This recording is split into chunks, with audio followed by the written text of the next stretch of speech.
বন্ধুরা কেমন আছেন? আশা করছি ভালো আছেন। এখনকার খবরটি আপনাদেরকে জানিয়ে দিই। সাবেক সংসদ সদস্য ব্যারিস্টার সাইদুল হক সুমন, অর্থাৎ ব্যারিস্টার সুমন নামে যিনি অত্যধিক পরিচিত, তার নামে মামলা হয়েছে। খবরটি প্রথম আলোতে এসছে। ব্যারিস্টার সুমনকে আমরা সবাই চিনি। সংসদ সদস্য নির্বাচিত হওয়ার আগে তিনি একজন সোশ্যাল ওয়ার্কার ছিলেন এবং বহু মানুষের উপকার করেছেন, ব্রিজ কালভার্ট নির্মাণ করেছেন এবং মানুষের আস্থায় পরিণত হয়েছেন। এবং যে কোনো জায়গায় যে কোনো অন্যায়ের বিরুদ্ধে তিনি কথা বলেছেন। দেশের মানুষ এক ধরনের তার উপর আস্থা রেখেছিল এবং বাংলাদেশের ফুটবলকেও তিনি এগিয়ে নিয়ে যাওয়ার জন্য অনেক চেষ্টা করেছেন। এখন এরকম একজন মানুষ যিনি সংসদ সদস্য হতে চেয়েছেন এবং হয়েছেন, এবং হওয়ার পরে যেটি হয়েছে যে তার যে ভক্ত, তাকে যারা আস্থায় নিয়েছেন, তাদের মধ্যে দুটো ভাগ তৈরি হয়েছে। অর্থাৎ এটি স্বাভাবিক। তিনি আওয়ামী লীগের পক্ষ থেকে নির্বাচন করেছিলেন এবং সংসদ সদস্য নির্বাচিত হয়েছিলেন। সো তার যে জনপ্রিয়তা সেটি একটি ভাটা পড়ে এবং এখন তার বিরুদ্ধে, এখন তিনি আত্মগোপনে আছেন, তার বিরুদ্ধে এখন হত্যা মামলা হয়েছে।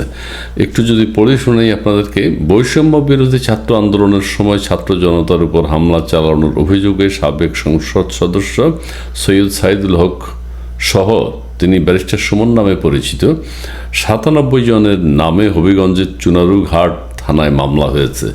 যে চুনারুঘাটকে সৈয়দুল হক সুমনের নামেই, সুমনের কারণেই সারা পৃথিবীর মানুষ চিনে। চুনারুঘাট, তিনি চুনারুঘাটে অনেকগুলো ব্রিজ তৈরি করেছেন সউদ্যোগে, সেটি আমরা দেখেছি, কখনো পানিতে নেমে, কখনো অন্যদেরকে দিয়ে।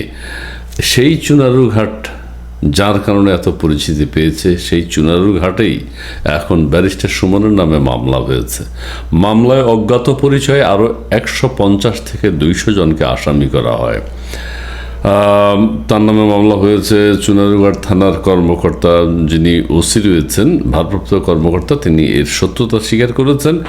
মামলা এজাহার সূত্রে জানা গেছে যে গত 16 জুলাই বৈষম্য বিরোধী ছাত্র আন্দোলনের শিক্ষার্থী ও জনতা ঢাকা সিলেট মহাসড়কের শায়েস্তাগঞ্জে নতুন ব্রিজ গোলচত্র এলাকায় জড়ো হন। এই বিক্ষোভ চলাকালে ওই দিন বিকেল 4:30টায় হবিগঞ্জ চুনারুঘাট মাধবপুর আসনের সাবেক সংসদ সদস্য সাইদুল হক সুমনের নির্দেশে একদল লোক আন্দোলনকারীদের উপর হামলা চালায়। এই সময় মামলার আসামিরা দেশীয় অস্ত্র ও ধারালো অস্ত্র নিয়ে আঘাত করে বৈষম্য বিরোধী ছাত্র আন্দোলনের নেতাকর্মীদের উপর। এতে অসংখ্য লোক হতাহত হন। এখন এই যে কিছু কিছু মানুষকে রাজনীতি করতে নেই, ব্যারিস্টার সাইদুল হক সুমন যে জনপ্রিয়তা পেয়েছিলেন, যে ভালো কাজের জন্য তিনি জনপ্রিয় হয়েছিলেন, সেটি যখনই তিনি রাজনীতিতে নিজেকে যুক্ত করেছেন তখন সেটিতে ভাটা পড়েছে। এখন তার বিরুদ্ধে হত্যা মামলা, তিনি হত্যা মামলার আসামি, অনেকের সাথে তিনিও একজন। যেহেতু ওই এলাকার সাংসদ তিনি, তার দায় দায়িত্ব অনেক বেশি। আপাতত তিনি আত্মগোপনে আছেন। দেখা যাক এই মামলায় কত দূর কীভাবে গড়ায় বা ব্যারিস্টার সুমনকে গ্রেফতার করা হয় কিনা, সেটি এখন দেশবাসীর দেখার বিষয়।